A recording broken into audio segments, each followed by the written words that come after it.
And this is really a great lens to, and this isn't what she's talking about necessarily, but it's a great lens to view like interpersonal conflict through, especially. Like we all view ourselves as the main character of our story, and we want to make, like, and everybody else is just an NPC. If you play video games, you know what that means. Like, it's just something that we interact with for our sake, and then once we leave the room, if for the most part, like they don't exist anymore. If they do, it's again to serve us, and so the reason where that comes into play with like interpersonal conflict, like sometimes we'll read intentions into things. Like, you know, you walk into a room and you're like, okay, what's everybody going to think about what I'm wearing when I walk into the room? It's like, spoiler alert, nobody's actually thinking about you. They're not. Right? Like your spouse, if you're married, probably thinks about you more than any other person on the planet, and they probably give you a good 20 minutes a day of like actual thought and consideration. So like understand you are not the main point.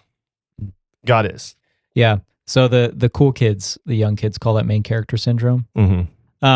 Where it's like you just live life literally thinking about how the world views you. Like we make everything about this individualistic self. Even the kids who are like, oh, you got main character like energy and main character syndrome. Like, okay, well you do too. Yeah, like quit thinking about for sure. We all do. Everybody does. So we got to stop. And really, and the other half of it is we don't really rightly understand God and how big God is, and how like if anybody has main character energy, it's God, because he deserves it, because he is the main character of everything.